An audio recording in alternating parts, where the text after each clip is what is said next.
Welcome to Barnyard Language, honest talk about running farms and raising families. We are Katie and Arlene, an Iowa sheep farmer and an Ontario dairy farmer, with 6 kids, 2 husbands, and a whole lot of chaos between us. While this is a podcast for farm families, sometimes our content isn't for the whole family. So kick off your boots, reheat your coffee, and join us for some Barnyard Language. Hello, everybody, and welcome to another episode of Barnyard Language. I usually start by asking Katie what's up. So, why mess with what works? Katie, what's up? What's happening? How are things in Iowa? It is an astoundingly beautiful day out. It is January 27th, which means that we are in our... I'm trying real hard not to say anything flippant about suicide, but this week is kind of what gives Midwesterners the power to go on in life. I think it happens every year. We get a week in like August where it cools off for a week so people don't start losing it from the heat. And then in about late January, early February, we get a week where it warms up above freezing and the sun comes out. And probably it doesn't really happen every year, but it feels like it does. And it's always nice when it does happen. It's been way below zero and incredibly windy and horrible out. And this week it's not, which is very nice. Yeah, this is the break. Other than not a whole heckin' lot. It's January, so nothing, which is good. Yeah, that's what you want, right? Yeah, this is not a time of year that you want a lot happening if you live in a climate like this. Cows are doing cow things, sheep are doing sheep things. Hopefully things aren't freezing up too much. Waters are freezing up and getting thawed. One of Jim's best friends came over yesterday. They've been friends since like 4th grade or something. And they did farm chores together, which is always nice. His friend doesn't live on a farm, but he's, done enough farm stuff for long enough that, as Jim put it, he doesn't need to tell him what to do, which is always nice. And it's nice to spend time together. And his wife came over and hung out with me. And for me, at least, the highlight of the day was my daughter, who is 8, leaned over and asked me, I think she meant to whisper, but she's 8. So she leaned over and she goes, when are those people going home? And I said, why? Because, she generally enjoys having company and she likes these people. And she goes, I want to be naked. Because she does like to spend a fair amount of her free time unclothed. And she was just trying to plan her day, I think, as to when she might be able to do that. So thankfully she is apparently getting old enough to know that she can't just strip her clothes off when there is company. There's progress. But she's not old enough to know to not announce that she would prefer to be naked. So, but fair enough. How are things at your place, Arlene? Yeah, things are okay. It's, also January here. It's also cold, but yeah, nothing super eventful. We did have one morning last week where we got to the barn and some of the panels. We have panels that are filled with air and run by fans. So when it gets real cold, sometimes those fans can freeze up a little bit, and then those wall panels start to droop. So there were some frozen water bowls one morning when we got to the barn, but they seemed to unfreeze fairly quickly. It hadn't been open all night, so that's good. At least my husband said when he went out and there was no steam anymore coming out of the barn, he knew that they had been open at least for a little while, because the inside the barn temperature and the outside the barn temperature had gotten closer to the same, which is not ideal when it's super cold. What else has been going on? To bring things down again, like I did last week, we had a loss in the barn. So our teenager, I know Katie and I have both talked about our teenage ladies, our cows, who are kind of the queens of the herd. Our 13-year-old Apple Crisp, who my husband calls his emotional support cow, she died the other day. So that was a sad one for lots of us, and also for the farm family from whence she came. She was actually a cow that we bought at a sale from a family who had dispersed their herd, sadly, because of health and family reasons. And so, so she was kind of ours, but also still theirs. They still came to visit her now and then and would always get updates on her. So that was a sad one. So Apple Crisp has moved on, but we still have some of her her daughters and granddaughters, and possibly even, I think we've got some great granddaughters at this point too. So some of her offspring and progeny are still in the herd. And in family news, it's exam week for the high schoolers. So that's my two middles. So that messes with my schedule a little bit because it requires a little bit more. They only have exams in the morning and not every day, depending on their class schedule. So I have a little bit more shuttling of kids to school, not to school. They can get the bus to school, but to pick them up earlier in the day so they don't have to wait all the way to the end of the day for the bus. So a little bit of that, but they're doing some extra studying, and then we actually get a day off at the end of the week with the kids. So not really sure what we're going to do with that, but it's one day where they don't have to go to school. So probably extra chores. Yeah, that seems reasonable. Might as well. Yeah. Put them to work. All right. So on those exciting notes, why don't we go ahead and introduce our guest for this week? All right, sounds good. Today we are excited to be talking to Maria Gonzalez, who's joining us from Puerto Rico. So we get to shade out another location on our world map in terms of people we've interviewed. And Maria, we start each of our interviews with the exact same question. So this is your intro to our listeners. So we always ask, what are you growing? So that can cover crops and livestock and kids and businesses and all kinds of other stuff. So welcome, Maria. And what are you growing? Well, thank you very much, Arlene and Katie, for having me. Right now we have a small farm. It's 13 acres, and we have 5 Katahdin sheep. So those are hair sheep. They don't have wool, if anybody doesn't know. Let's see, I think some of them are pregnant. 2 of them have bags on them, have nice bags. So hoping any day now. We've only had them for a year, so this will be our first lamb crop. We have one very lonely Senepol bull out there with them. We're importing 4 British white heifers from a lady in South Georgia. So he will have company, hopefully in the new year. We have some random geese, random ducks that just haven't died or done anything yet. That's a great description. They're still here. They're here. So I wouldn't say I'm growing them. I'm just not killing them. Let's see. We had over 100 laying hens, but for whatever reason, they never did lay very many eggs. So now we have very few laying hens. So for crops, we're focusing on getting food forests in. And so we have bananas, plantains, coconuts, passion fruit, and some others that I haven't learned how to pronounce the names yet. And what else do we have? Today we're planting probably about 50 pepper plants out in the market garden. And the other thing we have is about 45 trays of worms. So we're focusing on getting worm castings going. Okay, so I'm going to start there. What are we doing with the worms?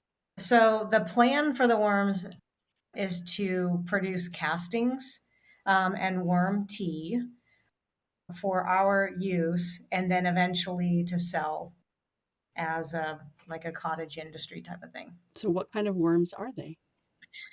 We have the red wigglers, and then we just got a few trays going of African night crawlers as well. And so is that something you're doing? I'm trying to picture it. Is that something you do inside, outside? What kind of conditions do you need for that?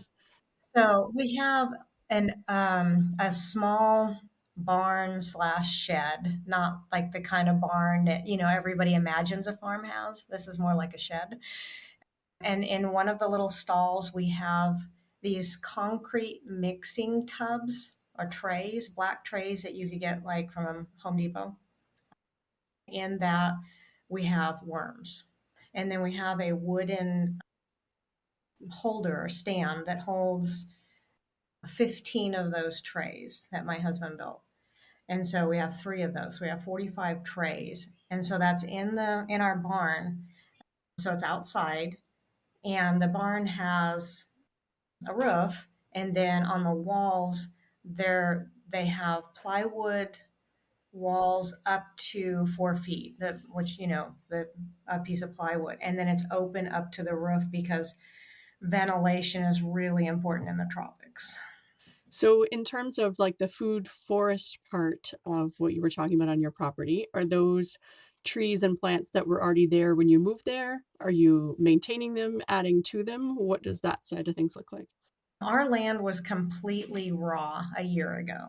So it was nothing but brush and literally just probably 1,000 or more African tulip trees, this very invasive tree. And so no utilities, no structures of any kind. And so we've been just slowly clearing sections of it with chainsaws and weed eaters. We don't have big equipment at all. And so we clear off a small section, leave I think it's called elephant grass. We allow the animals to get in there and eat that down, and then mow it, and then plant the trees in there. So we're planting this thing. The property came with nothing. Question for someone who's never been to Puerto Rico: is your growing season all year round? Can you do multiple? Yeah, you can do multiple crops of It's all year round. Technically, our hurricane season, a lot of rain, starts June 1st and ends November 30th. So 6 months out of the year. We don't typically concern ourselves much with it, except for July, well, end of July, definitely August and September. Those are the months that, like for Hurricane Maria, that was in September. That's when we usually get the most of it. We have technically a dry season for a few months in the winter, but even there, where we're located, we still get rain. So it's almost Thanksgiving, and our nighttime temperatures are running probably 73, 74, and daytime temperature 81, 82, something like that. And so, yes, we have year-round growing. Although the heat of the summer, a lot of things have to be protected with shade cloth to do well, because it'll just fry out there under that tropical sun. Maria, quick question. The African night crawlers, are those like the freakishly huge ones? They are, I think of them as your fishing worms. So I would say not frequent, well, that's nice. Not frequently want, said Elmer Fudd. Um, but definitely larger than the red wigglers. Do worms escape or will they stay in their troughs as long as they're happy? That's a great question. I have heard from there's a guy, Captain Matt. He has a YouTube channel and all this, and he does like a online community to ask questions and stuff like that. So Captain Matt and the Worm People, and learned a lot from him. And one a lot of the people will say the red wigglers are really bad about escaping because there's no lids on it. It's a black plastic tray that I put some soil in, put the worms in, and then slide in almost like a bookcase or a dresser drawer. Slide it in, and that's where they are. So there's no cover on top of them, so they could leave, and they don't. I'd heard that African night crawlers were worse about escaping, but ours have not. They've done, and they're just the least amount of labor. I mean, they seem, we really don't do much with them at all. And we started out with 5 trays, um, probably about less than a year and a half ago, and we're at 45 trays now. So the next step in that is we will build a large pole barn, and make that the wormery.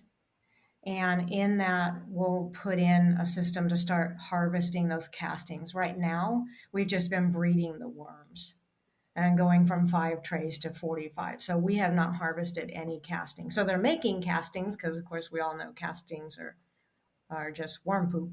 Or maybe we don't all know that, but that's what castings is a fancy word for poop. So So we haven't been harvesting that. We've just been breeding. As a tray gets filled with worms, we'll scoop some of those out and start a new tray. What do worms require for food? We feed them everything except we don't put any meat in there. We haven't put any dairy. Even really, we watch the amount of citrus going in just so it doesn't make their bedding too acidic. So we put breadfruit. Breadfruit trees are all over the island, and that's an amazing fruit that not many people here actually utilize. Um, and so we can always find, like half rotted breadfruit lying around, and they love that. There's a lot of avocado trees here everywhere. They're almost like just wild. And so they really do well with that. So a lot of avocados, a lot of breadfruit, a lot of what else? We just added some chicken food in there just because we had some we needed to get rid of. So we added some chicken food.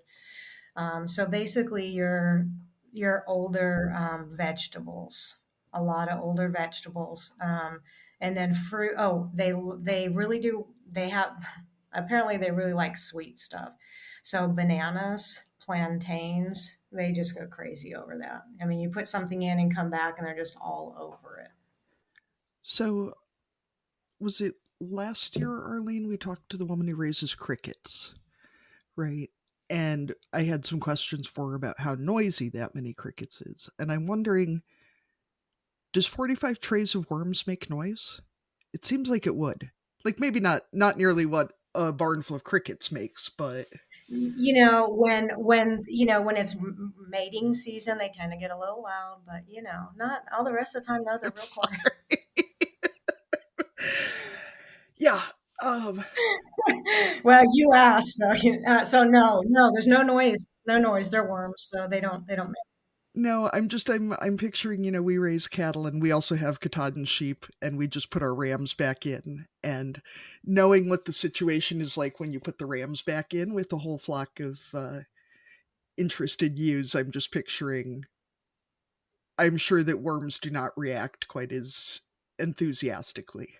Yeah, especially when you have to live in a tray of old vegetables with your partner all year round. It's just not that exciting anymore.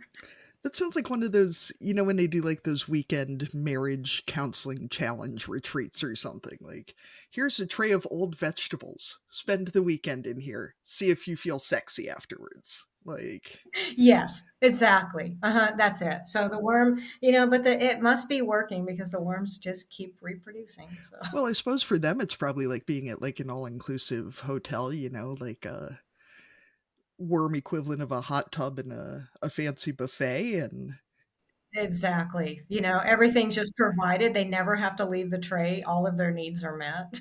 they don't really work. I mean, it's like the worm equivalent of the Playboy Mansion, I guess. Yes, basically that. Yes. Yeah, this show has gone downhill rapidly. There you go, Arlene. Yep. Yes, it has. Trying to see whose fault that is. It's definitely not mine, but So, what's your ag background? Do you come from a large worm ranching dynasty? yeah, no, I wish I did because I, have more funds to spend if I did. Supposedly there's decent money to be made in the worm dynasty. So I was adopted as a newborn, private adoption. So nowadays I think a lot of them are what they call open, but back in 1970, how old I am, everything was just private. And so my adoptive parents, which are the only parents I've ever known, that's mom and dad.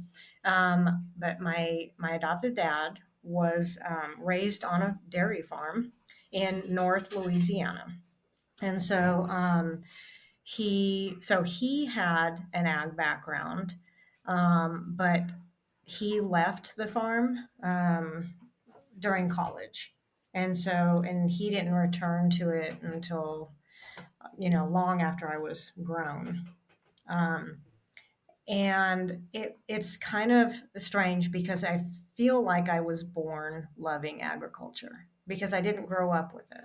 I grew up in the suburbs, And but he, back then when everybody, when you got the Sunday paper and things like that, so he would get the Sunday paper, and I would always ask for the classified sections, and I would just sit and I would read the classified sections because I found out there were farms for sale and livestock for sale. And so, I mean, here I am in the suburbs and I'm like 8 years old, 9 years old. And I go, look, Dad, you can buy horses and cows and pigs and farms. We could just call one of these and we could buy this. And so my entire life, it was always in my back of my mind to do something with ag. When I lived in North Louisiana for a number of years, and we had a few raised beds in our yard. And my grown daughter that lives down here in Puerto Rico with me, um, she liked the growing part of it, but even more so liked the business part of it. So she would be 8 years old and she would want to take everything that she grew, like mostly tomatoes, and run out and set up a table. Instead of a lemonade stand, she would have a tomato stand out at the road. And that was her love, was selling her tomatoes. Um, so my ag background really isn't an ag background at all. I think some people are just destined to be farmers. And it seems like we talk to a lot of people who don't really have any ag background, but they just had to do it. It's just that way. I had to do it. That's the best answer. I feel like part of the secret test for that is how you react when you find out that you can get chickens in the mail. Like, if this is the best news you've ever heard, you're probably meant to be a farmer. If you're just wondering who the hell mails chickens, Yes. And I even had them mailed. I got mine through the mail from a hatchery in Texas, and they actually do ship to Puerto Rico. So, what is the story then of how you go from living in the US to farming in Puerto Rico? It seems like there's a few steps that have happened between there and where you are today.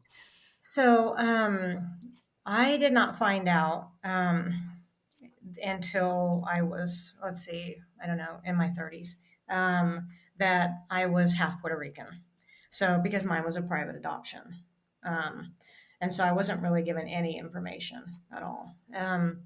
But as many, I don't want to say most because I don't know a ton, but I'm going to say at least many adoptees always remain curious about, if nothing else, where did I come from? Where's the beginning of my family tree? And so, and I loved my parents. They're both deceased now, but I loved my parents, and like I said, they are the only parents I've ever known.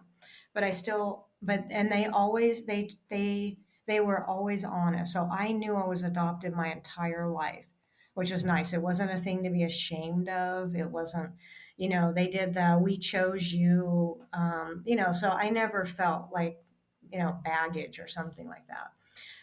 So once I found out that I was half Puerto Rican, though, when I was raised, suburban white middle class, I mean, that's my culture. And then all of a sudden you find out that half of your relatives don't speak English, your biology. And so and I was, like I said, I was in my 30s. And I had gone back to college to finish a degree late in life after my, kids were all at least independent enough that I could do that. And I went for a liberal arts degree because I had so many credits from trying all different things. It will all tie back into the last question you're going to ask.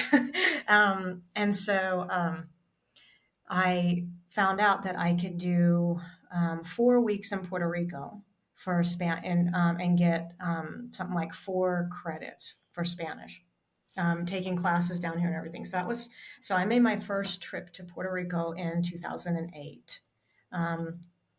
And I mean, obviously it was an entirely different world than everything I knew, but I felt like I was home, like I had come home to a place I had never been before. And that's what it was. I mean, I had moved around a lot during my life, lived in many different places, And this was the first time I went, okay, this is where I'm supposed to be. And that was 2008. So that's the beginning of how I got here. So between 2008 then and when you actually made the move, what else changed and what pulled you to Puerto Rico or pushed you from where you were? What were the kind of the factors that led you to today? Well, I finished my college degree in North Louisiana, and then we moved to North Texas. And I had gotten accepted into a master's program at University of Texas Arlington to do a master's in adult ESL. Because the strange thing was, my entire life I was drawn to Hispanic people. I mean, I had a lot of Hispanic friends, and which was also not the norm for my family. So uh, when we moved to North Texas, we were there maybe 2 months, and I contracted neuroinvasive West Nile virus. Um, so I signed up for the full treatment, and I got encephalitis and meningitis. It reactivated the varicella virus, which is chicken pox, and you can get shingles with that, which I didn't, or it can go to your brain stem, which it did. So I almost died. I was in the hospital for a long time, and um, because of that, I had to withdraw from the master's degree program that hadn't started yet. But I told them, I said, I'm not even out of the hospital. So I stopped that. And then when I got out of the hospital, I was trying to figure out, what am I going to do? And so I signed up to be a substitute teacher in the local school. And I had homeschooled for a number of years in Louisiana, in North Louisiana. And there's one of the feral roosters that are all over Puerto Rico. And so I signed up and found out that I was fairly good at it and I loved it. And so from there, I signed up for an alternative teacher certification program. And I became a teacher, public school teacher in North Louisiana. And I did that for 7 years. My dream job was reading specialist or reading interventionist, depending on where you live, what they call it. Because my heart and passion was dealing with the kids that nobody else wanted to deal with, that were struggling with reading, and those kids that were just um, the teachers are frustrated with them, and the kids have given up. And so I kept changing every year. They would offer me another contract and I would leave and I would go somewhere else, because the more grades I taught, the more likely I could get that position, because I'd have all the years of experience, or all the different grades. And in 2018, I got middle school reading specialist at a school 5 minutes from my house, and I loved it. And the hardest job ever, and I loved it. And then and I got hired mid-year for my outgoing teacher, so I got to finish that year, and got to start as fresh, for the next year, and that was the pandemic year. So I got half a year at the end, I got half a year at the beginning, and then the world shut down.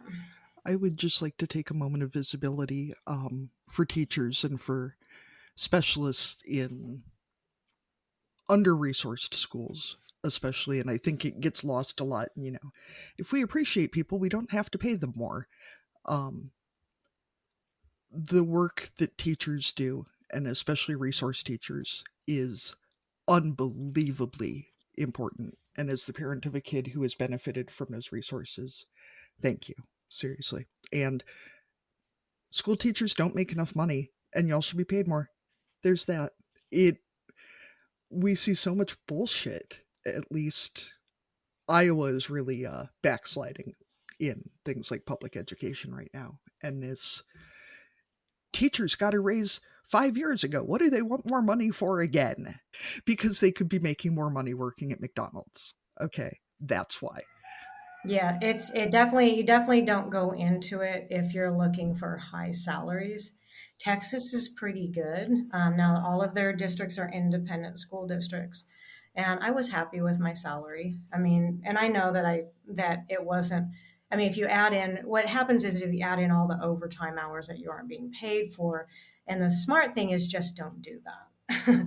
Don't add it in, because then you'll find out you're working for $2 an hour or something. Oh, so you mean still work the hours, just never count them up?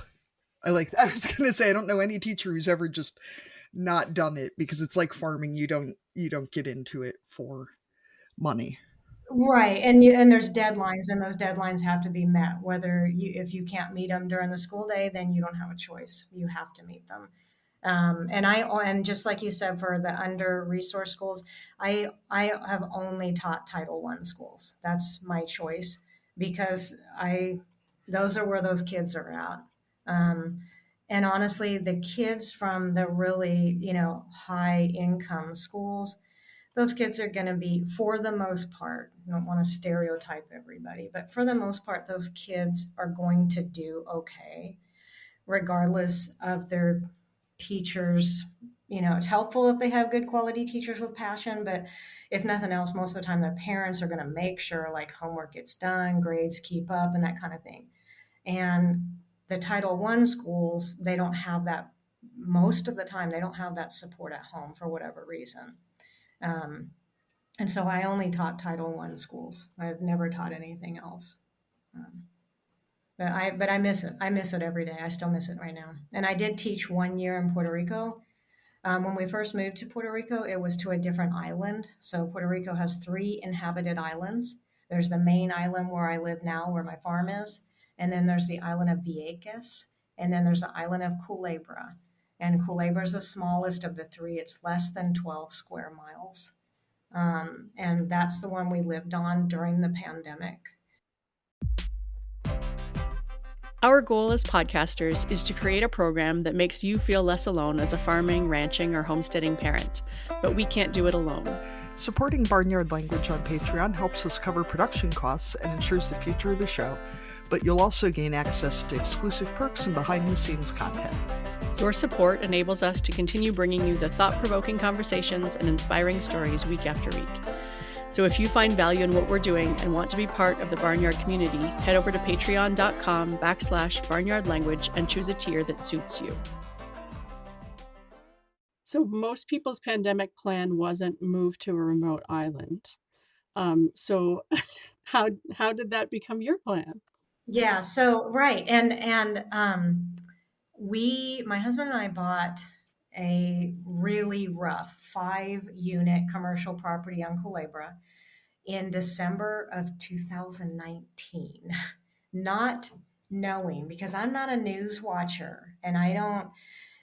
So we bought this property in December of 19 with the plan of rehabbing all 5 of these units, doing short-term, vacation rental, because it was a commercial property, so it wasn't like taking homes out of a neighborhood and kicking families out. It was a commercial property that was designed for this.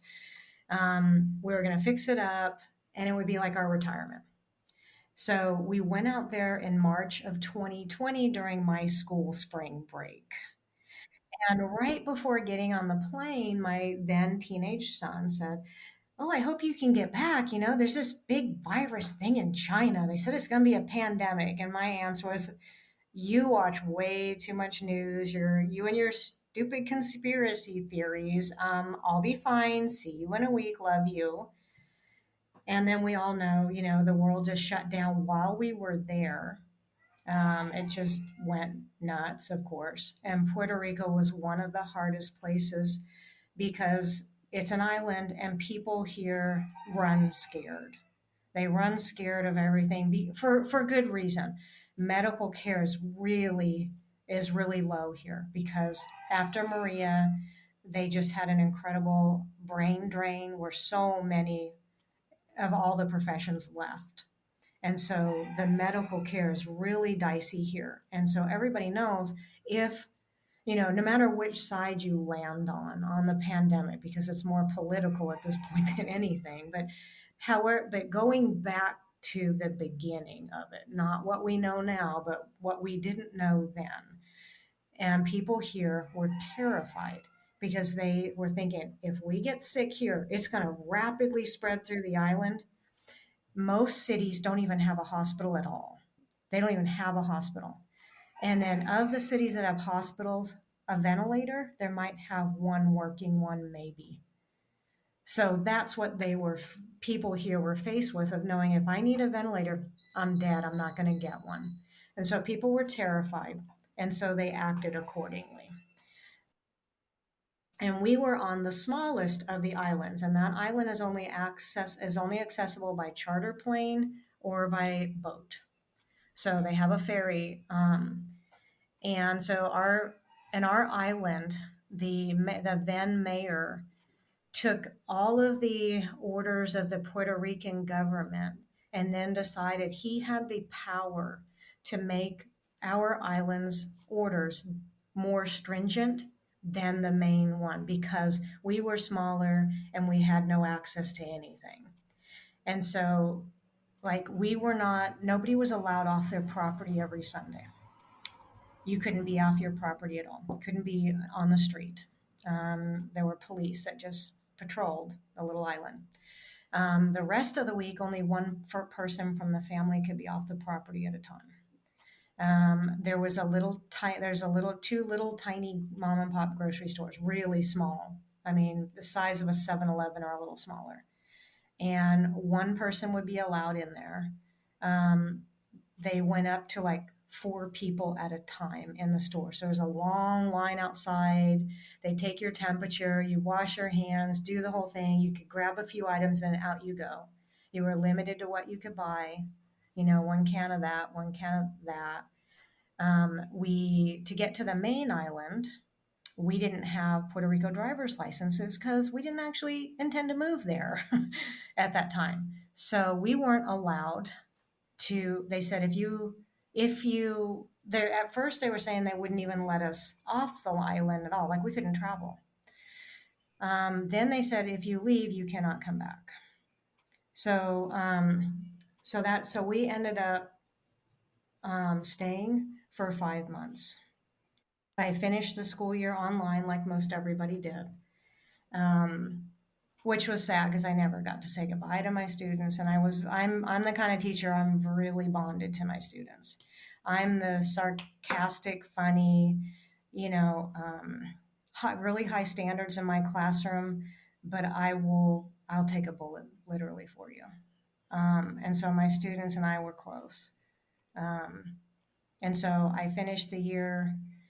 Really, I mean, they didn't do anything, but I would Zoom with them and they would just get on and they might spend 3 hours just for us to be on the Zoom together. These stores on the main island, we eventually got a letter from the mayor being allowed to go shopping on the main island. And they have Walmarts and things like that over there. And in the local chains, they call it Econos. But I mean, walking into the Walmart, I mean, there was a shopping trip where I got like a ripped bag of rice, a ripped bag of flour. And I mean, there was just almost nothing left on the shelves.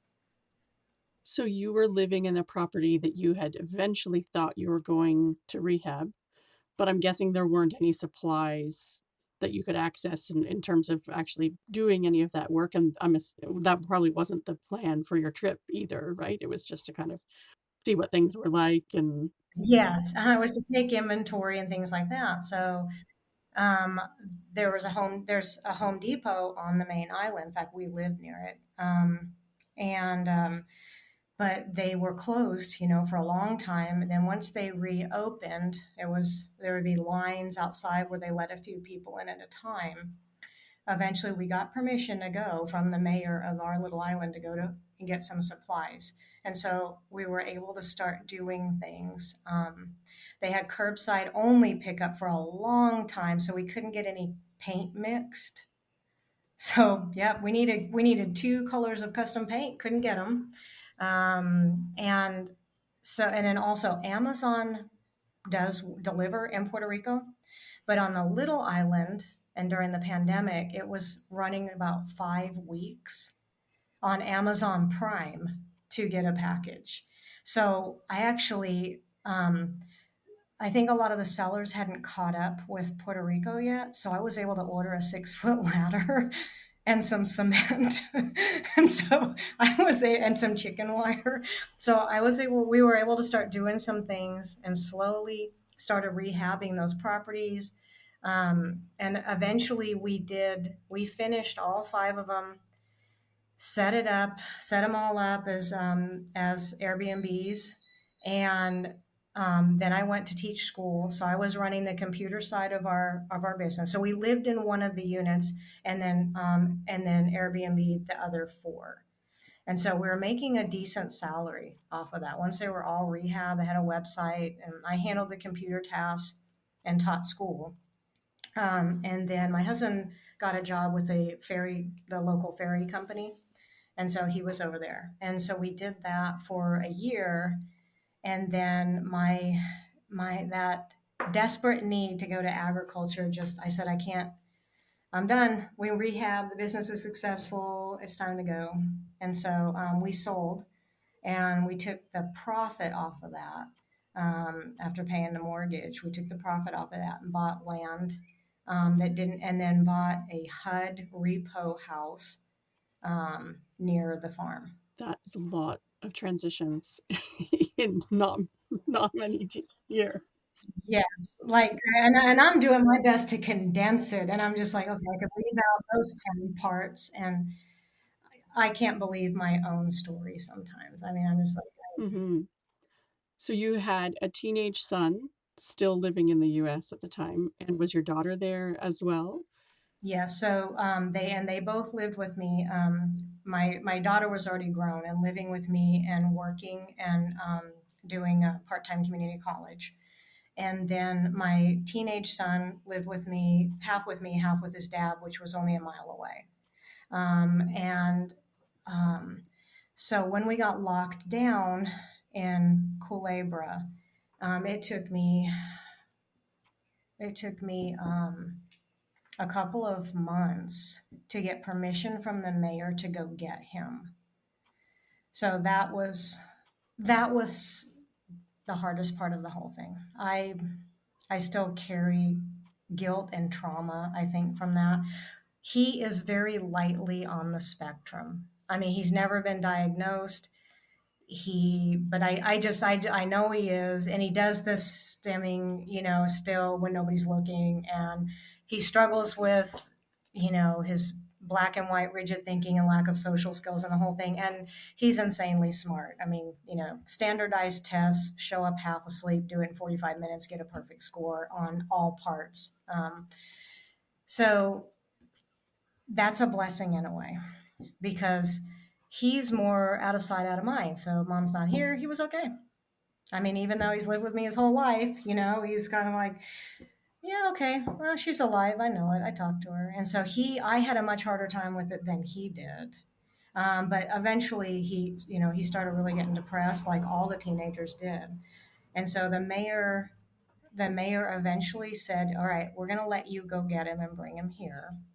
Yeah, but once you leave here, you have to stay gone for 2 weeks, which really, literally makes no sense, because you could be infected at any point in that time, right? So, but you have to stay gone for 2 weeks to make sure you don't get sick. Okay, I never did understand that. When you get back, you have to stay on your property, all 3 of you, for 2 weeks. You cannot come off at all. So make sure you have groceries before you leave, and the freezers, whatever. If you need anything, contact municipality. If you run out of food, we'll shop for you, and we'll leave it on your doorstep, but you can't leave your property. And so we did that. So we went and got him, but and that's how we got through the pandemic. And then when it kind of started laxing up, we went back to Texas, and we were up there in August, and schools were going to go back in person in Texas. And so all of my teacher colleagues and we were all just given this massive assignment to learn to basically teach ourselves how to use Canva and Canvas and make virtual classrooms and with emojis and make it fun and all that kind of stuff, and do all this stuff. and get prepared for going back in person, which I was going to do. And then and I stayed with it all the way up until right before they went back, and then I broke contract along with half of us, and I resigned because I have and will always have a compromised immune system from West Nile. Um, and so, and I was not, I didn't live in paranoia. Like I wasn't afraid to travel on the airplanes. We traveled back and forth from Texas to Puerto Rico whenever we needed to, and that didn't even bother me.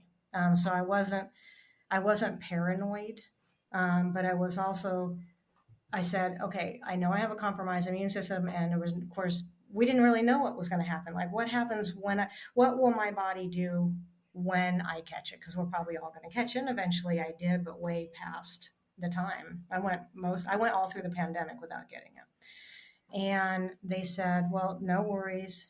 We're going to have all the PPE, everybody's going to be, you'll have some protection. And my job wasn't standing at the front of the classroom, like writing on the board and talking. 100% of my job was small group instruction, 100%. So, kids right up next to you at your table. And so then, right before we went back, they said, sorry, we ran out. There's not going to be any desk shields. There's not going to be any of this. There's not going to be any of that. I said, okay, fine. Can we at least open the windows in our classroom? Because our windows faced a private courtyard anyway. Nobody was going to get in there. You couldn't access it without getting from the building into the area. And I said, because I'm all for if there's, sunshine and fresh air is going to kill most of the germs anyway. And they said, no, you can't open your classroom windows. And I went, okay, so no PPE, no protection, okay. And every assurance they had given us, they rolled them all back. And I said, okay, then I'm gonna have to resign. And so once I resigned, then that's when we made the decision to sell the house in Texas for them because we needed the money and finish the move to Puerto Rico and get those properties done and up and running. So is there any legality about moving to Puerto Rico? Because I know it is obviously part of the States, but not in Puerto Rico. Who knows? Right. I know. And no, I didn't, before I found out it was half Puerto Rican, I didn't know where it was on the map. So I had to look for it. Okay, so there are no legal restrictions whatsoever. And there are a lot of, people from the States, like that live here. So, so from the States, you don't need anything. You can hop on a plane and you can move to Puerto Rico. You don't have to have special permission to buy property here. So it's not, living here is very much like another country, I will say. It is very much, it's easy to forget this is part of the U.S. But as far as legality, it those are the things that remind you as part of the U.S. Like a HUD repo home is what I bought. That's HUD. That's federal government. For the non-US people, what does that stand for? Sorry about that. Housing and urban development. So a HUD repo home is typically going to be in really rough shape, not qualify for like special FHA financing or anything. So this house that I bought was in bad condition, and it had been damaged heavily and vacant since Hurricane Maria, which was 2017. And I just bought this house in 2023. And I imagine too that for what folks in our more northern climates experience for mold growth and things that mold and such, especially in a hurricane prone area, is probably unbelievable, because at least we get winters. Yes, exactly. There's nothing to kill it. That's a great observation. In fact, regularly you hear the sound of pressure washers here. Like I know the sound of a pressure washer now. Like, oh, I wonder who's pressure washing. Because that's something you have to do on a regular basis here, your roof, your outside walls, because anywhere where there's shade, you're going to have mold growth. I think Puerto Rico occupies a really interesting place in America as well, simply because, I have friends from Puerto Rico and they speak Spanish as a first language. it is a fairly different culture to what we experience on the mainland. But she is also whiter than I am, and I'm Irish and Danish, and she is much fairer than I am. And it's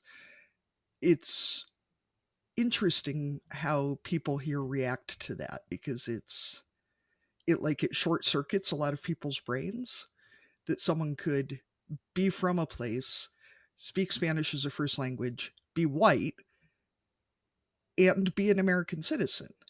And it's just too much for some people. It is when you try and put everything in little boxes, and which I'm that kind of a person. I'm that kind of, and nothing here fits in a box.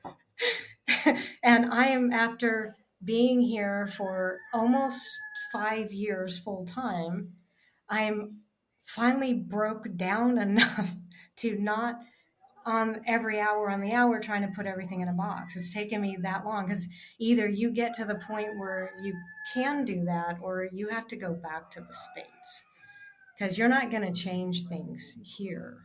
And you're right. It's like, what do you call, like, you can ask yourself, what do you call the people?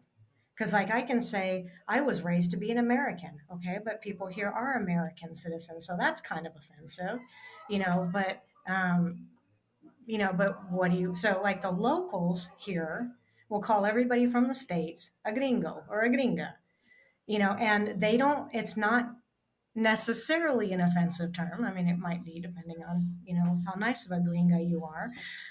But so it might not be an offensive, it might just be, they're just their way of saying you're not Puerto Rican.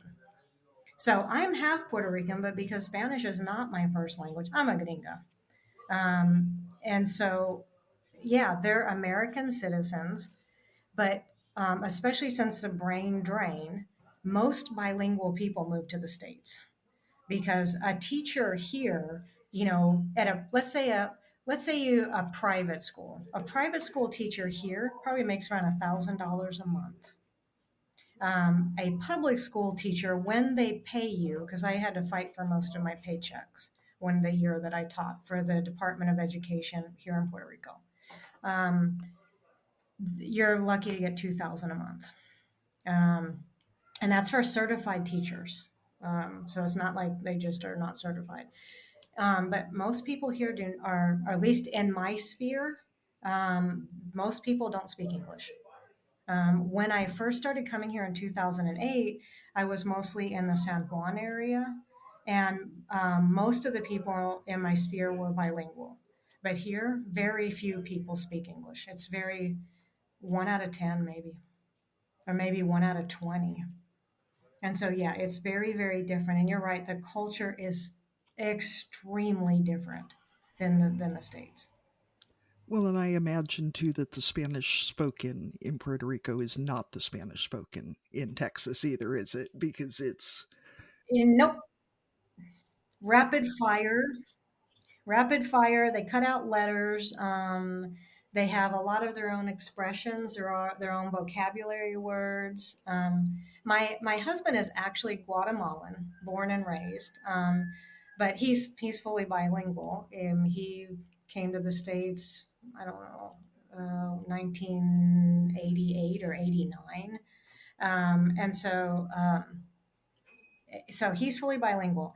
And since moving to Puerto Rico, his Spanish, I can understand 99% of like his end of a phone conversation. And so his Spanish is slow and easy to understand compared to Puerto Rican Spanish. I'm like, oh my gosh, I didn't realize how slow you talk. And yes, you're right. The Spanish here is very, very different.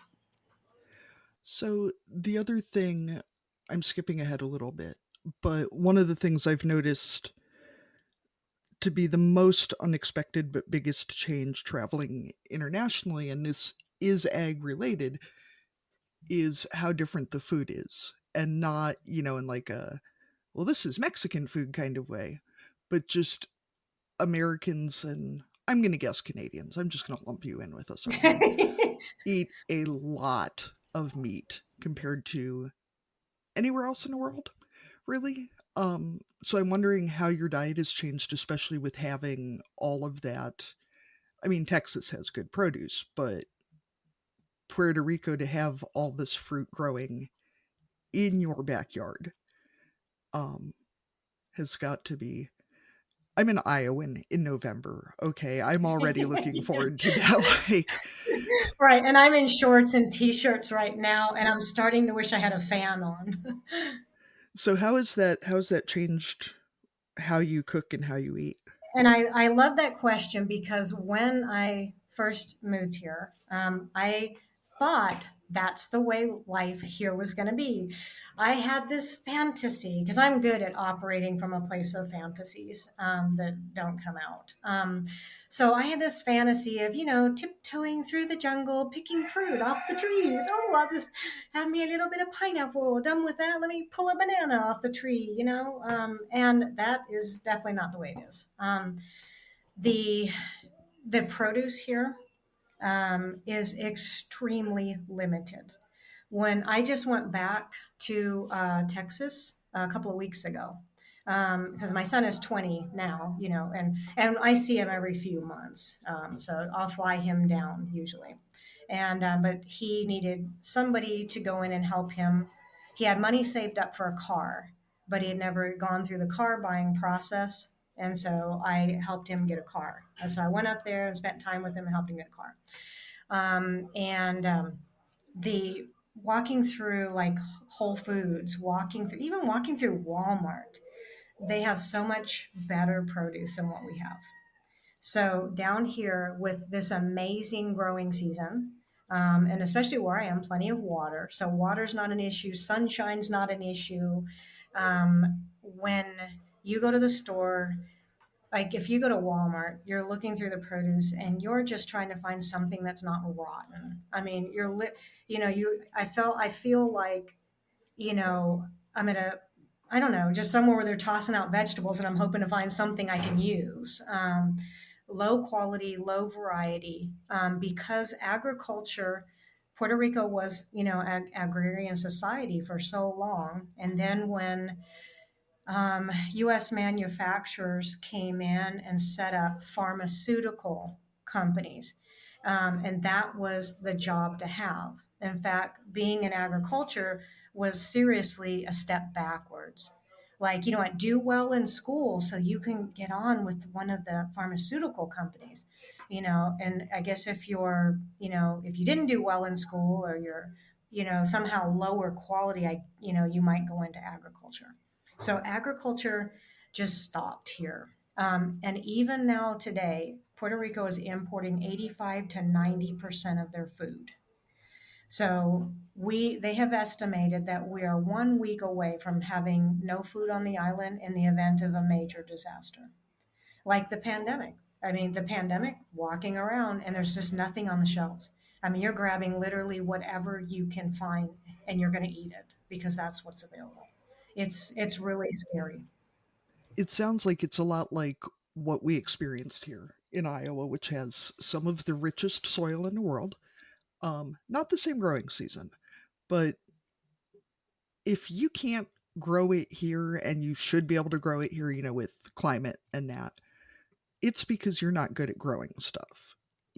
We have the best in the world, and yet also we import almost all of our anything but hogs and chickens, eggs, really. Um, do you feel like it made a permanent change at all in how people live in Puerto Rico with the pandemic, or did they just forget all about raising their own food again as soon as it got back on the shelves? Because that's what we did. Everybody got super into gardening and canning. Bread baking and stuff. Yes.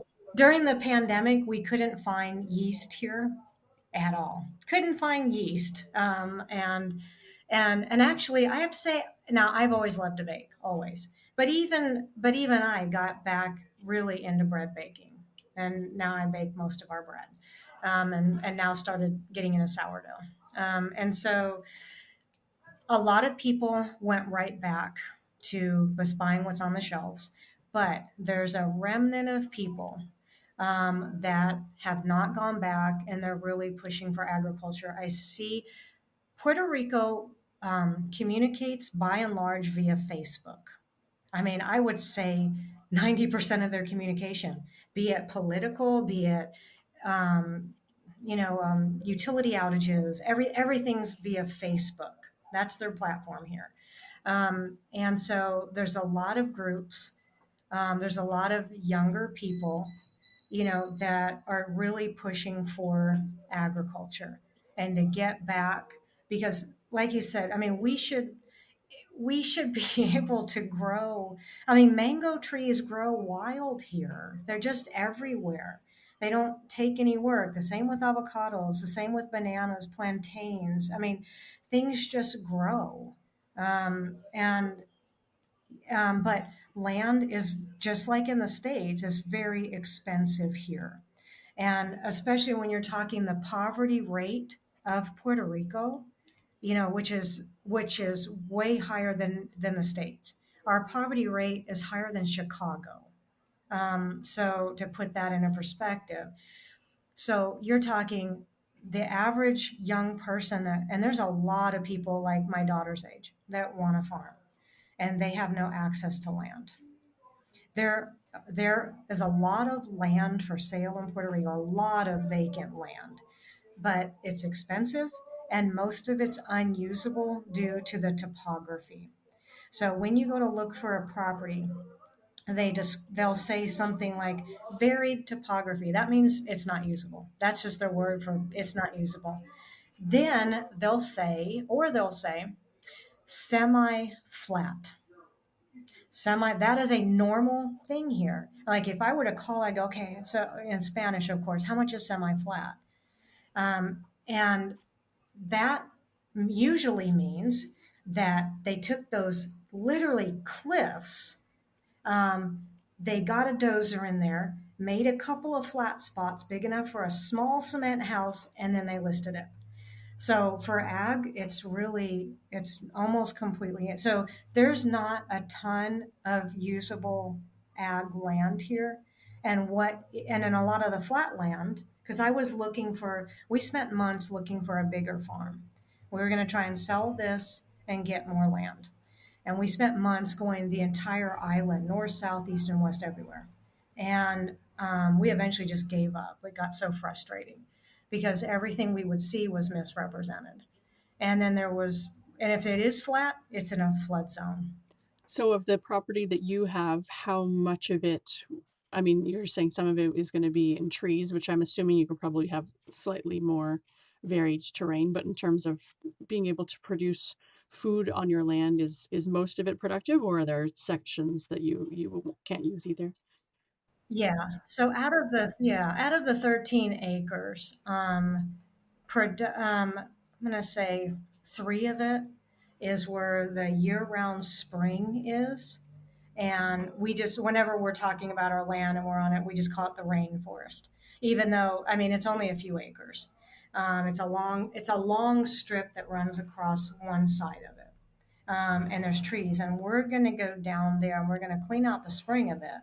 Now we don't need to pump the water out of it. We just don't even need it. So we're going to clean it out, and we're going to take out just the African tulip trees and the scrub that's down there. And it's not like there's rare jewels of native trees down there or something. It's not that. And we're going to be putting fruit trees down there along, and bananas and stuff along that spring. And so it's still going to be productive without destroying the environment. And then the rest of it is usable. We do have a couple of slopes, but my husband, growing up in Guatemala, just takes bamboo and he's making terraces. And so for us to be able to make a living on the property, we have to focus on niches. We got to focus on the niches. Because we don't have enough land to produce any one thing, to make a lot of money. So you talked about the fact that you've always been drawn to agriculture. You don't necessarily have a lot of experience in agriculture. Um, and that the local area that agriculture has kind of been depleted over the years. So when it comes to learning about the area and the ground that you're working on and learning about farming in a new place, where do you find those connections, or who are you learning from? Or you just trial and error and see what happens? Yeah, I'm going to say it's probably 50% trial and error and 50% is Facebook groups. So I'm on every Facebook group that has anything to do with what we're doing. And I ask a lot of questions and I read a lot of posts. I'll go to the search bar and read through everything. I'm in a couple of Florida groups because that's as close as I can get to our climate. And then the rest of it is truly trial and error because there really just isn't much knowledge here. Our neighbor has 15 acres, and I think he's going to sell at some point, and we will definitely are ready to buy. So I'm hoping that we will end up with that at some point. Um, and but we don't get any information from him because I mean, he's 100% chemicals for everything. And I mean everything. If there's a weed, it's sprayed. If there's he doesn't do anything at all. And I'm not an organic farmer. I'm not going for that certification. But I am very much into everything being natural if we can possibly do it. Other than I haven't found anything that kills fire ants except the poison at Home Depot. And we have in case you're wondering about fire ants, we have millions of them. It is my job every morning to find them, and I do when they're on my feet and my legs.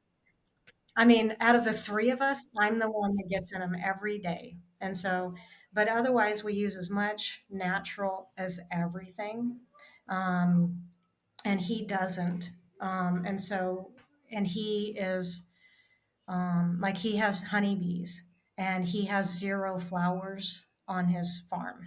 And I mean, nothing with flowers. So he just feeds them sugar water all the time. So yeah, he doesn't have knowledge that we can get. And that's just, it's not, when something stops long enough, the knowledge dies too. When it comes to things that have gone well or not for you, what are some of the, I mean, some of the things you're talking about, doing more of, obviously those are going well, but what are some things that you've tried that didn't end up working out because of topography or climate or those types of things? We tried 125 laying hens that I got from a hatchery in Texas, and so that we got like a commercial breed. My husband built 4 chicken tractors, and we did the rotational, moving them around after the big animals. And we never got their laying up. The maximum we got was 50%, and that only stayed for about a month.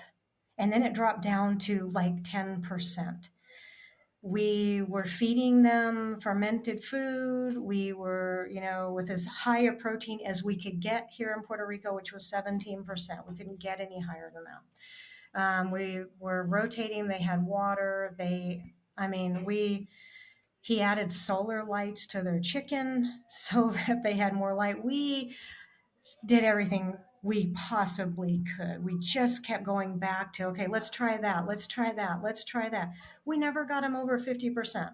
So we were losing money hand over fist, having to take care of them twice a day with feed and water, collecting eggs, packaging the eggs, taking them to the local farmers market.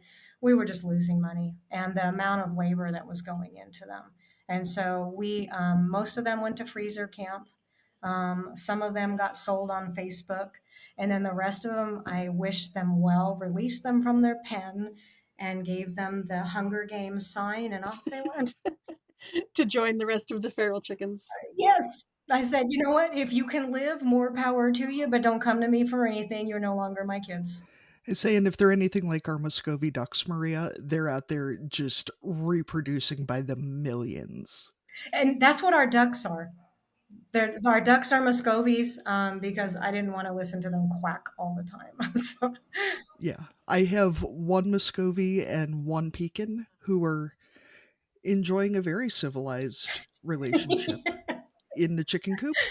And then we have between 5 and 500 Muscovies that just sort of wander around the place. I don't think there's quite 500 because I didn't see that many when I came to visit, maybe. I don't think there are, but I mean, I think there's like 7 or 8, but I don't want to promise anybody anything. But that's what they are. They're just free ranging. I'm like, if they live, they live. If they don't, they don't. Because I'm not investing any more time, energy. As I've taught my family, every single thing you do is time, energy, money. One, two, or three of those things. And we spent so much money on those chickens and insane. It's one of those things I don't want to add it up. And I just lost most of all of that money. So we won't attempt laying hens again for at least another year till we have a house built on the farm, which we are going to be starting hopefully in the next couple of months. We're building an earth bag and home. And so that'll be a whole nother thing. And once we have that, then we'll be living on the land and not having to drive back and forth. And so maybe we'll try that again. How far between where you're living currently to the farm? It is 30 minutes each way. That is enough. That is that is a lot. It is enough. And gas here, of course, is $1 a gallon more than anywhere in the States.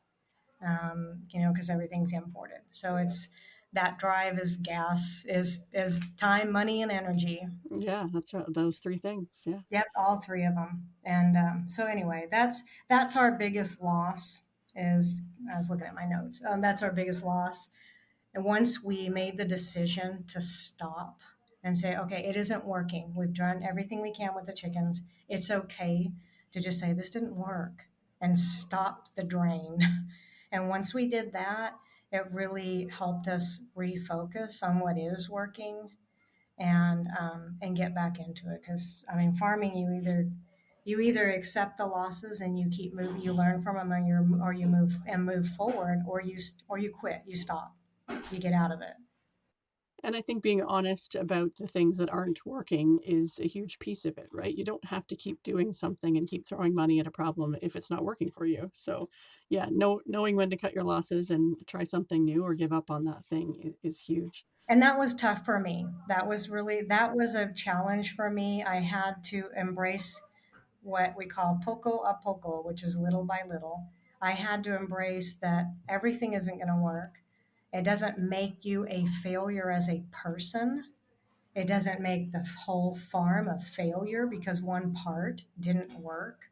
And I had to be able to say, it's not working and end it. So your daughter is now there with you. Is that correct? Yeah, she moved from Texas. And so was that a decision that your family made together, or was she all in on Puerto Rico and showed up at your doorstep, or how did she make that change too? She was against moving to Puerto Rico for a very long time. The thought of living here with none of my children was heartbreaking to me. But it was like farming. It was something I had to do. It was a calling I just couldn't ignore. And so, but it was heartbreaking. It was a heartbreaking decision in many ways. But she had no interest in living in Puerto Rico. And so, and I kept saying, well, I'm gonna keep praying until you show up. So you can't stop me. What happened? So during the pandemic, of course, she stayed in the house because I hadn't sold it in Texas. So she stayed in the house and, lived her life. And then when I made the decision to sell it, which she was already in her 20s, because she was born in 1997. So, she wasn't a little kid. But as we all know, that Gen Z is really struggling because rents and real estate have gone completely out of their price range. And so she got an apartment with actually my son. So he graduated high school, he turned 18, that kind of thing. And they got an apartment together and they were paying like $1,500 a month for a roach infested, nasty apartment, which is obviously not the way they were raised. So that they didn't adjust to that well at all. Plus her living with, she's a lot like me, and my son is definitely not.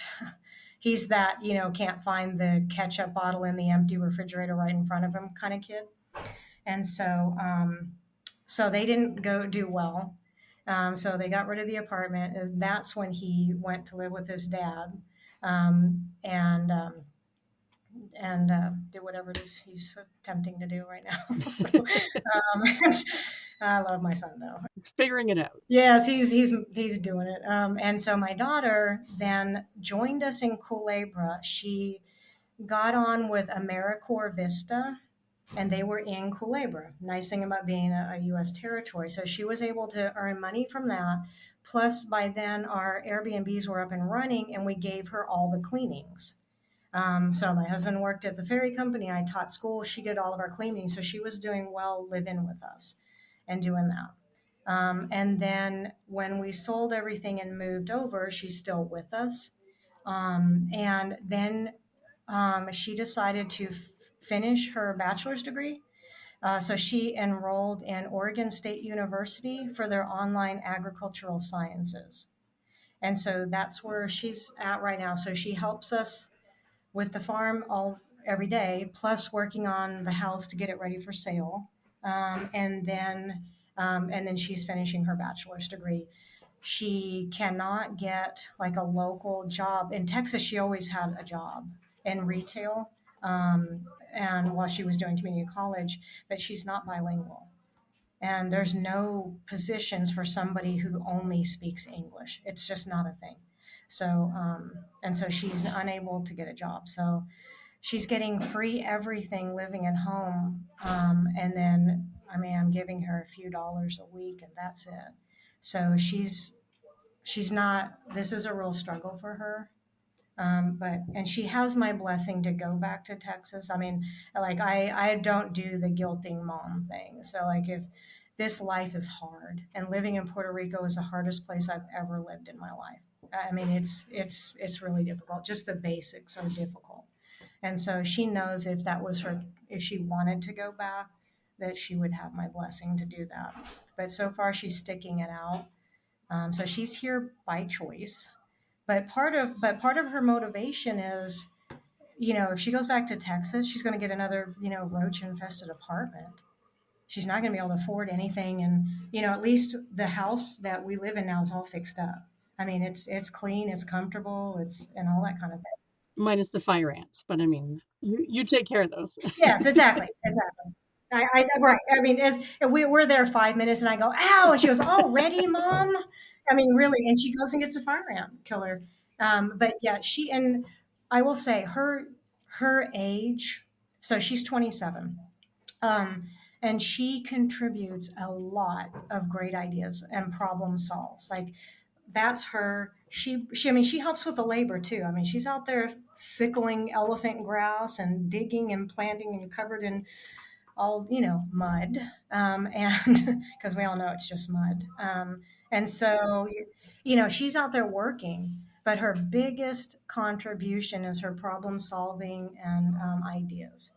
So she'll say, you know what, this is what's selling really well at farmers markets, and so she gives us ideas, helps with tech, social media, website, that kind of thing. um, and honestly, and I think her biggest challenge though is she's extremely isolated and lonely here. My husband and I are her only companions. Can you imagine being 27 years old? She's a very attractive 27-year-old girl. Not just coming from a mom's point of view. People see a picture and like, oh dang, because they look at me all covered in mud and frizzy hair, and she doesn't look like me. And they're like, oh wow. And I went, yeah, I know what you're thinking. And she's got zero friends here. And she had or has a boyfriend in Texas. They've been together for 5 years, and they're maintaining that long distance relationship. But he's hoping to change her mind and get her to move back, and she's hoping, I think, that he'll move here. And neither one of those things has happened yet. Yeah, neither of them have made that switch yet. It's a good reminder to me that parenting doesn't end when they're 18, 19, 25. Right. And I read a lot of the articles about the Gen Z, staying at home longer, and I never planned for it. It just she graduated high school, she started, and she was working part-time in retail and working in or doing community college, and it just didn't make any sense for her to move out.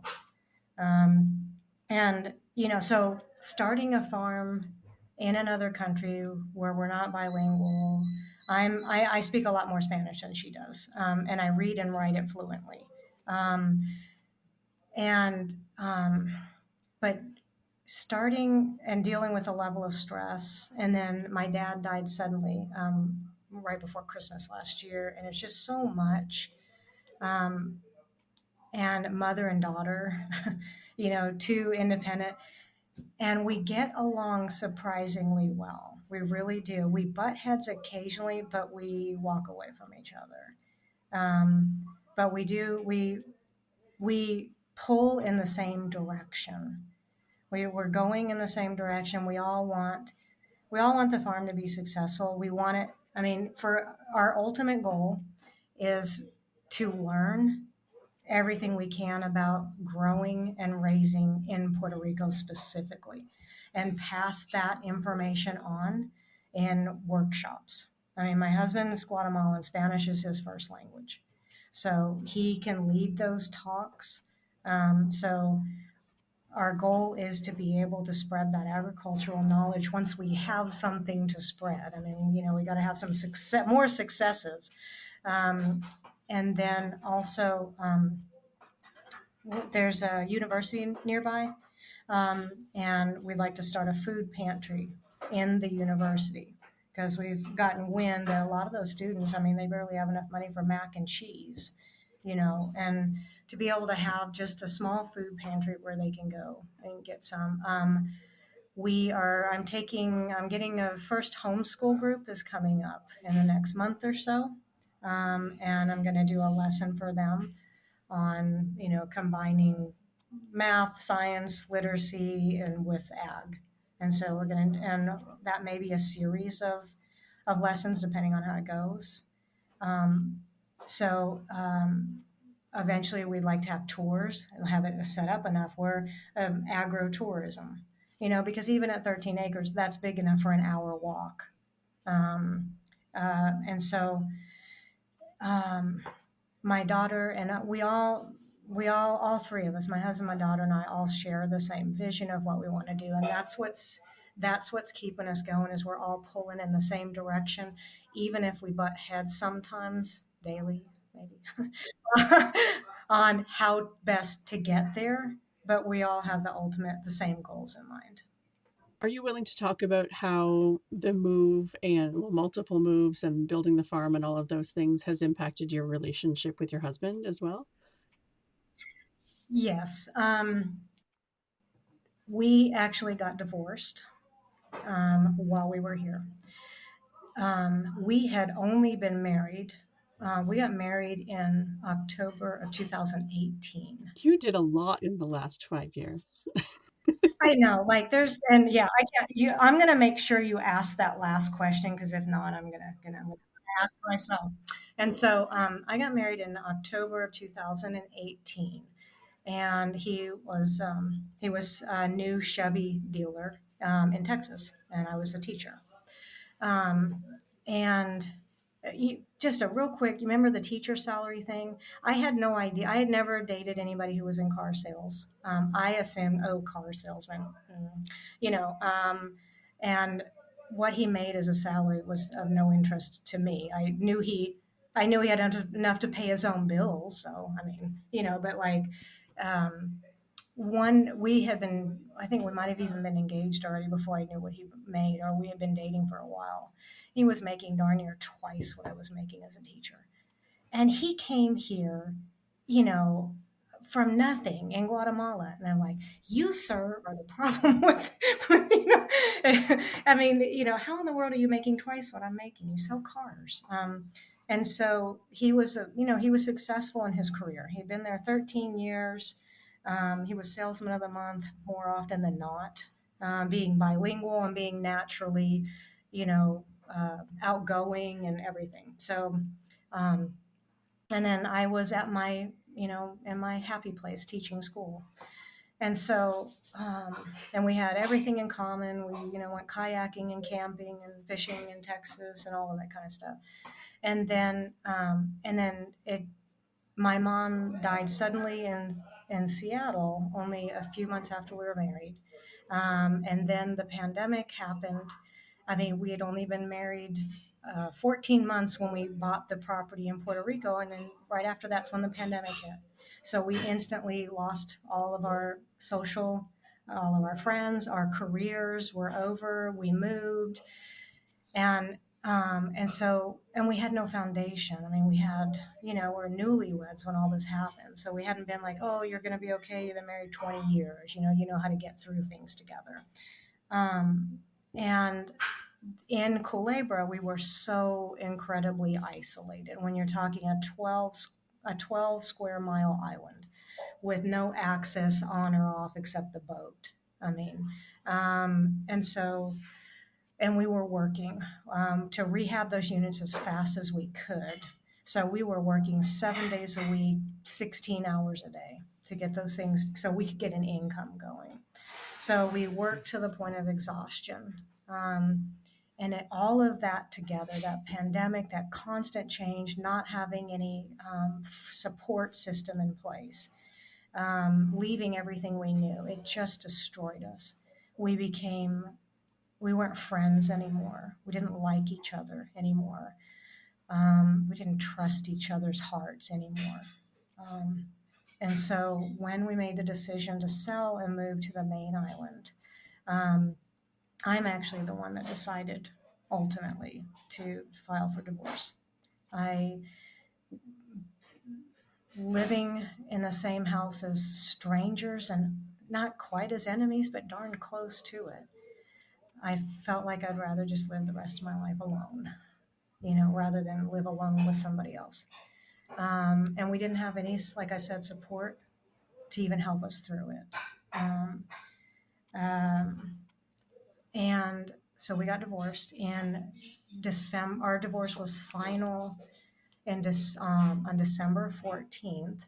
And then I got a call from my stepmother on December 19th that my dad had an aneurysm that nobody knew about. And I needed to fly in if I wanted to say goodbye. And so we had just moved to the main island in September. And I moved into that HUD home that had no electricity and couldn't get the electricity. I didn't get electricity till after Christmas. So I lived in a home with no electricity. And so no solar, no nothing for months. It was the closest to being homeless. I mean, it was, yeah, that was it. I had a roof over my head. So and so all of this stuff happened at once. And so, like I said, our divorce was final December 14th. I flew out the 19th, got there in time to say goodbye to my dad, and then get my stepmother through the funeral, and then flew back the day after Christmas. And he was working for me on the farm. He agreed to help me with the farm. I was paying him, and he was helping me on the farm. And then after a few months, we had time to decompress and time to have that step back and realize that we liked working together, and some of the issues that we had that had torn us apart, we were willing to work on those. Now there wasn't like physical abuse or something like that. I'm always like run women, because it's usually women. Now it is sometimes men, but I'm all. So we started dating again, and so we didn't stay divorced very long, and we started dating, and so we actually are planning to remarry. And what did we talk about? January, after the holidays are over. And so it's like, you know what? It's like the farm. Um, you learn in the failures as well. Um, if we hadn't gotten divorced, we wouldn't be in a good place now because it had to fail all the way instead of basically trying to keep this horrible toxic relationship alive. We had to let it finish dying to see how we felt about it being dead. And then we had to spend some months alone to decide how we liked that as well. Um, and then now we have to take the wins where we see them and, and look at our shoes and say it's just mud. That was really, I feel like those of us raised in a certain generation watched a lot of movies with montages where the character gets real strong, and it's always like Rocky running up the stairs and like punching sides of beef or whatever.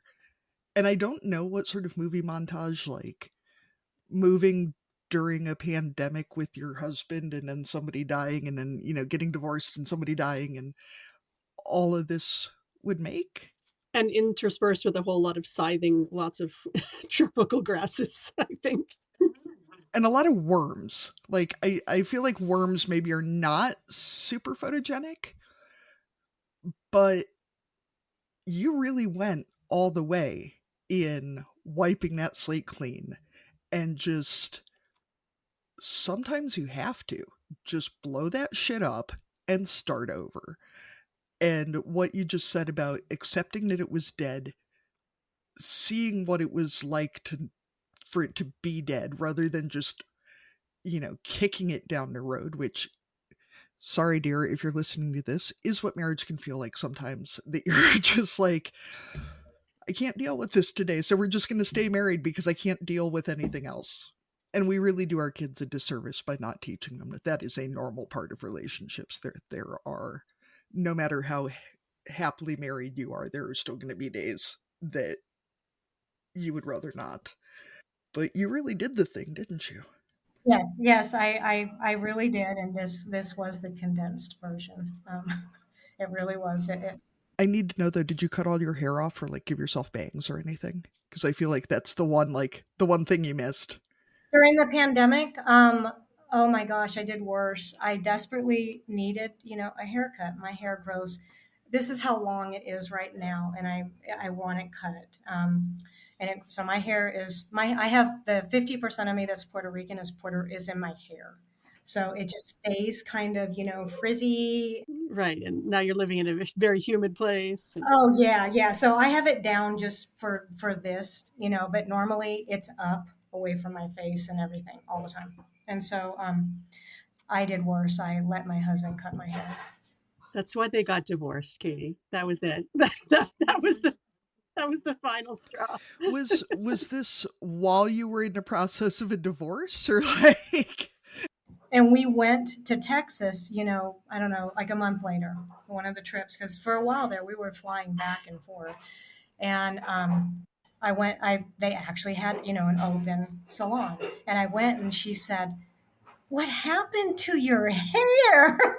And I went, yeah, she's like, "Oh, I mean, yeah." It was like, okay, we need to call the police. It was like her face was just, ugh. I went, "It was my husband." She goes, "Oh, well, tell him never touch your hair again." I was like, "No, yeah." And it's funny because I just gave my husband a haircut last night. I feel like farmers have these moments too where like I had to go in and get my bangs fixed after a goat ate part of my bangs. And like the look on that woman's face when she was like, "What happened to your hair?" And I was just like, "A goat?" Yeah. Like, duh. Is this not a normal thing that happens to people? Like, My husband had one of those at the eye doctor one time. It was a regularly scheduled eye appointment, but just before he'd gotten a tail switch to the eyeball. And so they're doing, that where they like look real close at your eye. And she's like, "What has happened to you? Like, what kind of trauma?" And it was like, "Oh, it was just a shitty cow tail." That's right. It That's right. happens. Yeah, it's easy to forget that all of the world doesn't live like this. Yeah, that's right. So you have said all along you've done the condensed version. I don't feel like this is going to be a short answer to this question either. But before we go to our county fair question, there was one other thing that I was thinking of in the story, this many stories you've told us today. I was wondering, do you feel like being an adoptee has impacted how you approach parenting? That was the only time in 54 years I've ever been asked that. So, and I've been a parent for a lot of years, and I have never been asked that. So I actually had to spend days thinking about that question. And so what I came up with is things I hadn't thought about before. When, for me as an adoptee, I never felt like I fit in 100% with my family. Even though, like I said, my parents accepted me, as their own. But I never felt like I fit in. And I'm not a different color. I mean, you can't tell by looking at me, I'm 50% Puerto Rican. But and Puerto Ricans, like Katie said, come in all colors, from way lighter than me to African American looking people. So, and every color in between. So it wasn't that where I looked different, but I just always felt different. And I felt like I was the top of my family tree. I felt like it doesn't go above me because I can't fill in those pieces. When I had my own children, I have people that share my DNA. And so I was able to look at my children and go, "Oh, yeah, you got that from me." "Oh, that's from me." And I still can't go back and say, "Well, you got that from your grandmother, your great grandfather." Now, I have since found both my biological parents, and when I went back to Texas a couple of weeks ago, I met my biological half brother from my dad's side for only the second time, and actually stayed with him and his wife for a couple of days, and he took me to the grave site where our biological dad is buried. So I won't ever meet him. And then, but as affecting my parenting, it affects how I see them sometimes, because there's a closeness that I maybe was missing a little bit, because there's a connection. Maybe that's a connection, like where I'm looking at them going, "Yeah, you got my frizzy curly thick hair, I know, I can tell you where it came from. It came from me, um, and like my daughter, I've done the DNA tests and everything, and out of my kids, it's funny because my daughter that lives here shares the most percentage of DNA with me, and we think a lot alike. We often say the same things at the same time. We can communicate with a look. We have the same, we can get a vision and a picture in our head of how we want something to look. And if we were to be able to draw it, we would have the same picture. And that's really cool. It's really extra special to me. Um, and it's really, my daughter's biological dad was from El Salvador. Like I said, I've always been drawn to Hispanic culture, even though I wasn't raised with it. And so, but he was not a good guy to have, to be around. But I've made sure that what I know about Salvadoran culture, to send that her way. Like, she plays the marimba. And it was just the other day, I found out that's a national instrument of El Salvador. And so I made sure to tell her that, "Oh, by the way, it's kind of in your DNA to want to play the marimba," that kind of thing. And so I'm real big on my kids knowing as much about their history or their heritage, all the different things that they can learn, just so they have very few question marks. That makes a lot of sense. Yeah. Katie, do you have any more questions before we go into our usual ending question? I feel like I have a million more things to talk about, but I feel like our episode's going to be 28 hours long if we do that, so that's probably not terrific. But Yeah. Maria, I know for myself the experience, and I don't ever want it to sound like I'm saying that adoptive families are not real families, but the experience of sharing your body with someone the way you do when you have biological children. And I always kind of assumed that when people say, oh, your kids look like so and so, it would be their parents and not. My daughter is physically and mentally the spitting image of my cousin's daughter. It's scary. And that that level of connection is so amazing. And I'm glad that you've gotten to experience that with your kids because it's. And I will say, I am very glad that I was adopted because I know that my biological family situation was not good. I had one conversation with my biological mom's son that he was born first and she kept him. And then she had a girl, a half sister of mine, that she had and gave up for adoption. Then she had me last, different fathers, and gave me up. And so I had one conversation with that guy. I hesitate to call him a brother, and he told me about his life, and it was terrible. It was terrible how his life was, and so and I wasn't raised anything like that. I was raised to value hard work, education. I was middle class to upper middle class, I suppose, in neighborhoods and a nice house to live in and that kind of thing. I didn't grow up in poverty or abuse or drugs, alcohol, any of that kind of stuff, and he did. And so I'm very grateful that I was adopted. Then that's an option for people. I wrote a letter to my biological mom and thanked her for not aborting me. She could have just gotten an abortion. I'm glad she didn't, and decided to make that choice and have me, and to recognize that she could not raise me and gave me up. So I'm glad of all that. But yes, it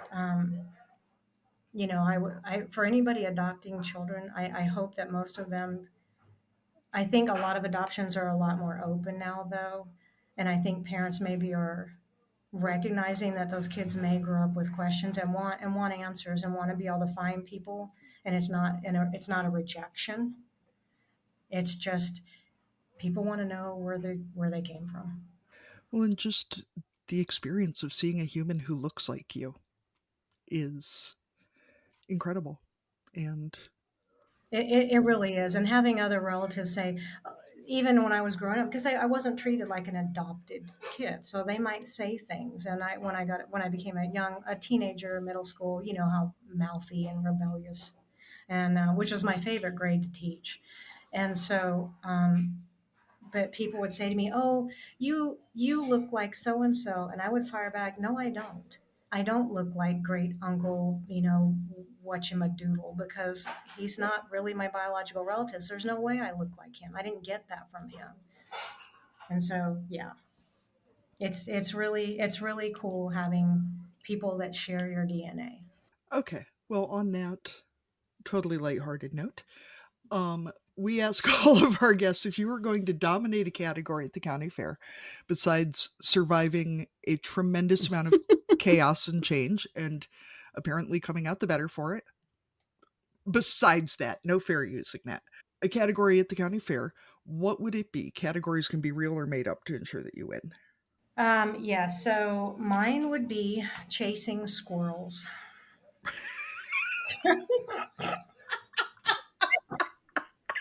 Oh no, I just chase them until I step in fire ants or I fall face first in the mud. And then someone helps me up and tells me to stop chasing squirrels. And then I go, Okay, squirrel. And I go running off and I chase another squirrel. Do you catch any of the squirrels or you just chase them like my dog? Yeah, ADHD. You know what? Fun fact, there are no squirrels in Puerto Rico. We don't have squirrels. We don't have squirrels. Well, my ADHD is sticking with my first thought was just a mental picture of Levi and Bailey, our hyperactive dogs, and you chasing literal squirrels, because that would be a hell of a thing to see. I mean, that's not. Yeah. Huh. Okay, well, now we can go on.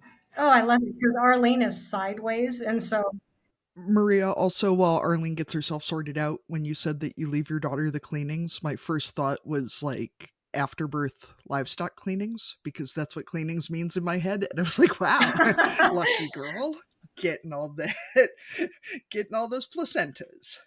yes, the really gross stuff like that, I walk away from it. So, kind of, yes, that as well. I'm like, yeah, if that involves blood, I'll be over there. Good luck with that, y'all. And so that is, so if there is placenta to be cleaned up, that won't be me. All right. We have talked for a long time. So I'm going to do our cussing and discussing if you guys have something to say, because I know I cut a guest off a while ago because we had a long episode. And then he sent me his cussing and discussing afterwards because he was really wanting to share it with us. So I feel bad about that. We may have to go and record that with him another day. Katie, do you have anything to cuss and discuss this week?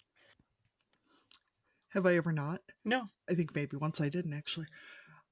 I am going to cuss and discuss, so work has us traveling more often, which is great. But there's that moment, especially as someone who tends to be kind of anxious, and especially in social situations, when you get to the airport and one small thing goes wrong. And a lot of airports, it can be like, I went up instead of down, and now I have to go back the other direction to get to the bridge to get over to the terminal, whatever. Right, or someone changed the gate on you, or something. Whatever, yeah. And then some other tiny thing will go wrong. And by the time you actually get on the plane, your brain is just exploding with this cascading series of things that's gone wrong, because once one thing goes wrong, your ability to handle anything else going wrong goes downhill. And both legs of my trip were like that on this trip. And it's just frustrating because I know that I'm a capable adult who is capable of doing things like remembering to take my cell phone out of my pocket before I try to walk through a metal detector or anything else.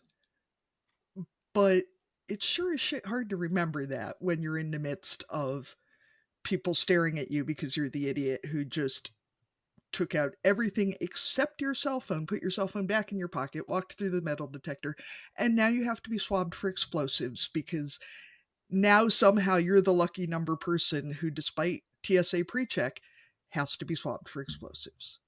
Anyone who leaves their cell phone in their pocket, they're the ones who get swabbed. They're like, this is your this is your payback. Arlene, what do you have? The thing that came up for me was when you were talking about chasing squirrels is we're recording in November and the time change has just happened recently. And we have a farm dog. He was not my idea, but anyway, we've got it. And now that it's dark earlier in the evenings, it's like pitch black by about 5. He is the kind of dog who's one dog during the day and a different dog completely at night. And so the I must protect the house and chase everything that makes even a slight movement version of him, which happens in the dark, is now many more hours of the day.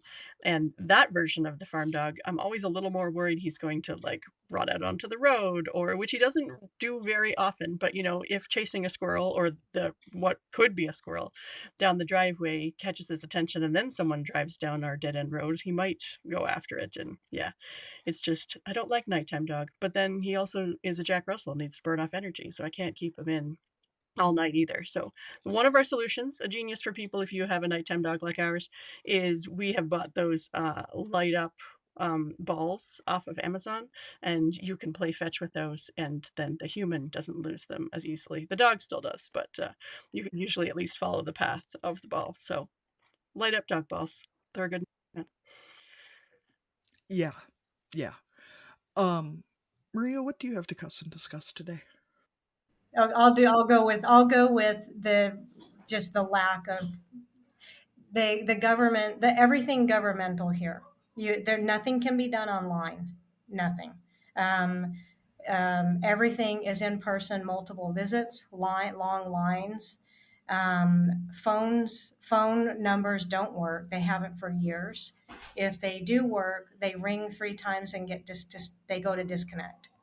And so, yeah, obtaining any kind of permits for things is really, really difficult. And most people just give up.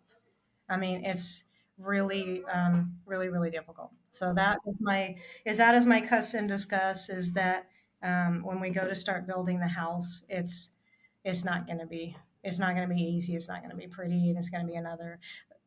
My husband and I said we're going to remarry. So we went to the local municipality, is what all the towns are called here, to see how you get remarried. And they said, well, you have to fill out these forms, bring different IDs, and then bring original birth certificates for all your kids. We don't even have kids together, and they're all grown. They're around 30 years old for our different kids. And we're like, we don't have any kids together, and they're all adults. We don't carry the certificates around. Yeah, definitely not. Definitely not. Yeah. And they're like, well, yeah, that's the requirement. So yeah, we're flying back to Texas to get remarried. Yep.